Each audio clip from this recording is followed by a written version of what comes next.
Hey, salut toutes et à tous, comment c'est que ça va bien? Aujourd'hui on se retrouve pour une nouvelle vidéo où je vais vous montrer une manière d'utiliser Suno à l'aide d'une API. Donc déjà rapidement, qu'est-ce que c'est Suno? Suno en fait c'est un site qui permet en fait de créer des musiques à partir d'un prompt, donc c'est généré par IA. Je vous rappelle de ce que peut faire Suno, là regardez directement un petit exemple de musique.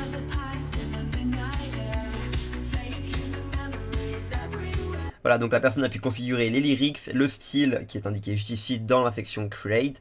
Mais pour aujourd'hui, on n'est pas là pour voir comment fonctionne le site. Nous, on va directement voir comment fonctionne l'API qui va nous permettre donc de générer des musiques depuis une application externe qu'on pourrait créer pour ensuite éventuellement l'automatiser ou bien pour générer depuis une application où vous aurez tout répertorié, tous vos IA au même endroit. Bref, il y a plein de choses à faire avec. Donc sans plus tarder, vous descendez directement en bas là où il y a la possibilité de cloner le repo qui est donc juste ici. Vous prenez la première ligne, vous faites dans le répertoire où vous voulez l'installer le git clone, donc vous faites git clone, etc. Vous faites enter. Pour mon cas, je l'ai déjà installé, donc je ne vais pas le refaire. Donc là, vous mettez la suite, vous faites le cd suno API pour entrer dans le répertoire que vous venez d'installer. Fabuleux. Et ensuite, vous installez npm si ce n'est pas déjà fait. Donc, une fois qu'on est là, vous ouvrez votre Explorer. Vous ouvrez votre Explorer dans le dossier en question, donc Suno API, là où vous l'avez téléchargé. Et vous avez normalement un point env, un point environnement en fait. Il y a écrit normalement environnement exemple, il me semble, point exemple, comme ça, quelque chose comme ça, un truc du style.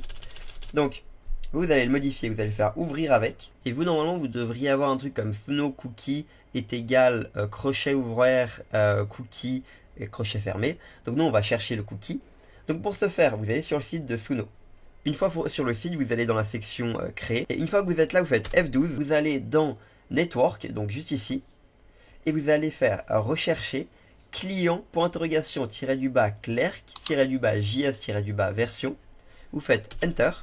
Si jamais il n'y a rien qui s'affiche, vous faites un reload rapidement. Vous descendez rapidement et ici vous avez votre cookie. Donc vous prenez le cookie juste en bas, vous le copiez et vous allez donc le mettre dans le fichier texte qui était juste ici. Donc n'oubliez pas de retirer les petits crochets qui étaient là de base. Voilà. Une fois que c'est fait, on peut directement tester si cela fonctionne. Vous allez taper directement le npm rundev, donc bien dans le bon dossier, n'oubliez pas. Donc là vous le tapez.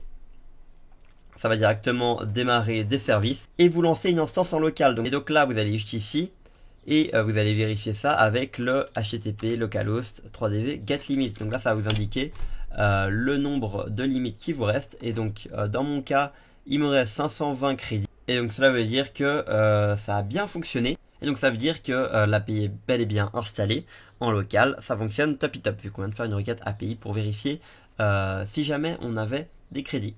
Donc maintenant, je vais vous montrer comment faire pour télécharger, enfin créer des musiques depuis un script Python. Donc sans plus tarder, vous allez sur votre IDE favori. Pour le mien, ça va être PyCharm. Et une fois sur PyCharm, vous créez un nouveau répertoire avec un nouveau fichier en .py. Donc faites clic droit New Python File. Une fois que vous êtes dedans, vous n'oubliez pas d'éditer la configuration pour que votre débugage se fasse au bon endroit. Donc vous cliquez sur le fichier que vous venez de créer. Vous allez directement récupérer le script en Python qui est juste ici, qui est pratiquement parfait, donc vous allez le prendre et vous allez le copier-coller juste ici. Donc pour notre cas, on n'a pas besoin de modifier vraiment le script, on peut directement tester. Donc là, vous voyez bien, il y a le prompt en question. Donc le prompt, vous pouvez le modifier. Moi, je vais mettre des musiques Lofi, hop là, Lofi, YouTube, chill, song, voilà. On va pas compliquer la vie, on va tester ça directement. Et on va faire en sorte que ça soit juste une instrumental. Donc vous remodifiez le make instrumental, vous mettez à true alors qu'il était à false. Et là, si on lance directement, ça devrait nous télécharger quelque chose. Sauf que ça va nous donner un lien. Et le lien, c'est le lien de téléchargement. Donc là, ça vient de terminer de générer les audios. Donc on peut directement cliquer là. Et on a directement une musique qui vient d'être créée. Voilà, donc on a notre audio qui est encore en fait en cours de génération. Il n'est pas encore totalement fini. Il va finir au bout peut-être de 1 ou 2 minutes. Bref, mais pour vous montrer, ça a bel et bien marché. Donc maintenant, c'est bien sympa d'avoir réussi à créer grâce à l'API une musique. Et qui est donc du Lofi, c'est ce que j'avais demandé. Bref, ça fonctionne bel et bien leur script. Et on va juste faire un petit truc. C'est si jamais vous voulez directement que cela vous télécharge la musique, on va rajouter une petite fonction qui va être download download-du-bas, on met audio-URL, donc on va utiliser l'URL pour que cela se télécharge. Donc name, file name,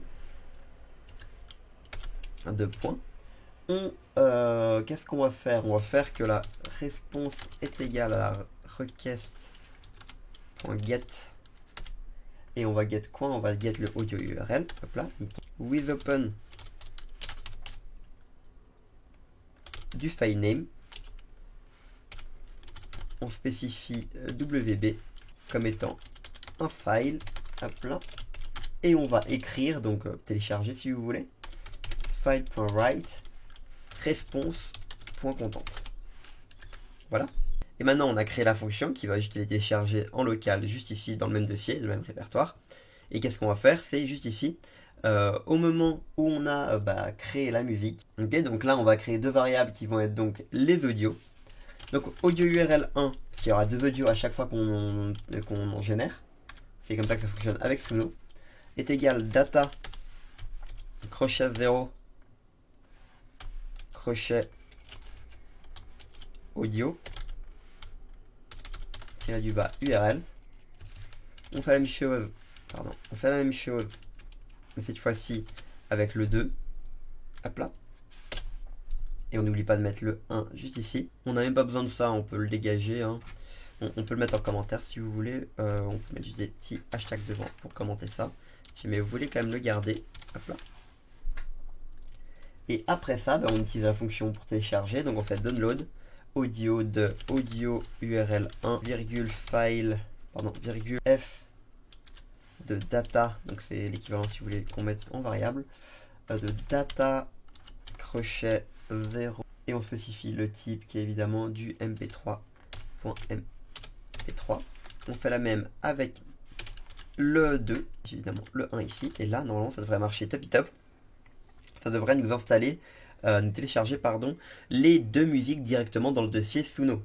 Donc, on laisse que ça fonctionne. Donc, on laisse le temps à ce que ça génère les... Donc maintenant, on va juste attendre un petit peu le temps que ça génère les musiques au complet, vu qu'on doit attendre d'abord que ça les termine avant de pouvoir les télécharger. Donc on se retrouve juste après, ça devrait prendre pas plus de 2-3 minutes. Donc comme vous pouvez le voir, il y a bel et bien deux musiques qui ont été téléchargées avec des noms à rallonge qui auraient été de base le lien. Donc vous pouvez aller directement les checker. Voilà, pour mon cas, elle est ici, elle est bien téléchargée. On peut la tester directement, voilà, je vais vous les montrer il y a un instant. Donc... Mais bon, l'API ne se contente pas uniquement de générer des musiques avec un prompt.